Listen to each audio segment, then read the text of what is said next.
Haleluya, shalom. Firman Tuhan. Mari pagi hari ini kita akan sama-sama membaca firman Tuhan. Dikatakan di sini di Matius pasal yang pertama ayatnya ke-23b atau yang ayat ke-23 kita baca. Sesungguhnya anak darah itu akan mengandung dan melahirkan seorang anak laki-laki dan mereka akan menamakan dia Immanuel, yang berarti apa? Allah menyertai kita. Amin. Puji nama Tuhan. Kata-kata disertai Tuhan itu membuat kita ini merasa nyaman. Amin. Membuat kita ini merasa aman. Nah, tapi tahukah saudara, Bapak Ibu yang dikasihi dalam Kristus Yesus serta saudara-saudari, penyertaan Tuhan bukan berarti meniadakan segala masalah. Enggak. Tetapi penyertaan Tuhan itu di satu sisi membuat kita itu merasa kita itu aman. Membuat kita itu merasa punya satu kepastian bahwa di dalam hidup ini ada Allah yang menyertai kita. Ada Allah yang mengasihi kita. Kita akan belajar dari satu tokoh di Alkitab namanya Yusuf. Lihat.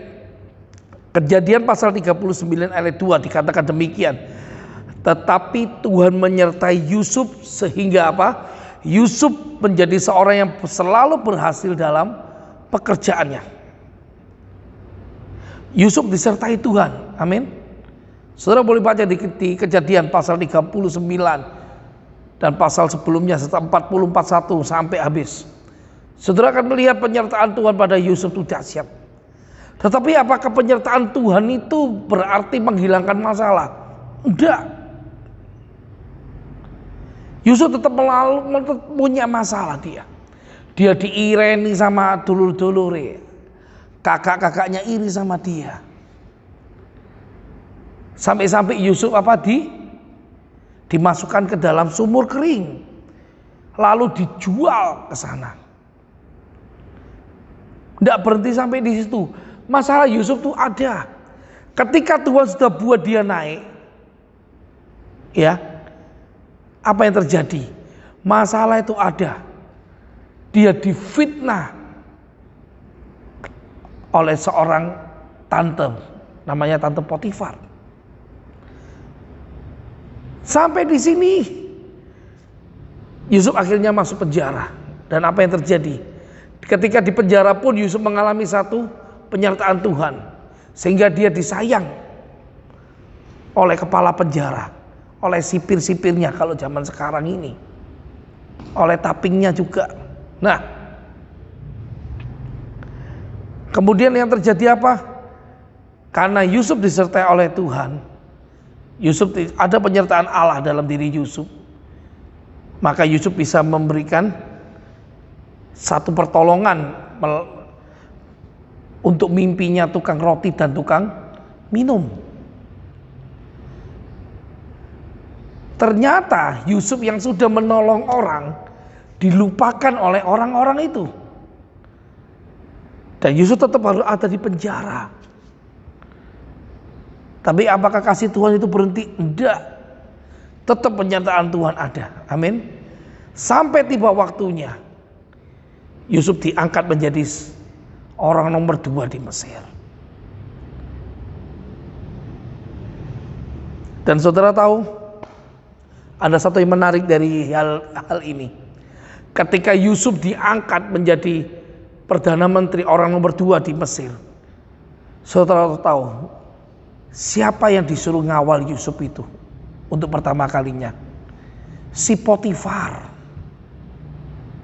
Si Potifar ini disuruh kawal oleh Firaun untuk mengawal Yusuf untuk diarak. Tuhan meninggikan Yusuf tepat pada waktunya. Tetapi di balik semua itu, masalah Yusuf tetap ada. Saya tidak mengerti masalah Anda apa. Tapi satu hal yang saya ajak untuk menteladani Yusuf. Yusuf tetap ingat pada Kristus. Yusuf ingat pada Allahnya. Kita pun harus demikian. Kita ingat pada Kristus. Kita ingat pada janji Kristus. Kita pegang janji Kristus itu. Kita tidak boleh lupakan semuanya. Engkau harus tetap beriman. Tapi engkau harus disertai perbuatan. Amin. Mari kita tundukkan kepala kita. Kita berdoa.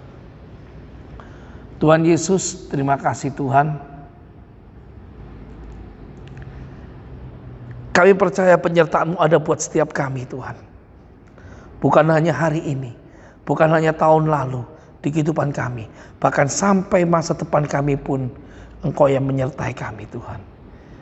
Dan kami siap untuk melalui segala macam hal di dalam hidup kami Tuhan. Karena kami tahu Engkau memegang tangan kami. Terima kasih Tuhan Yesus. Terima kasih. Terima kasih Tuhan Yesus. Dalam nama Tuhan Yesus. Haleluya. Amin.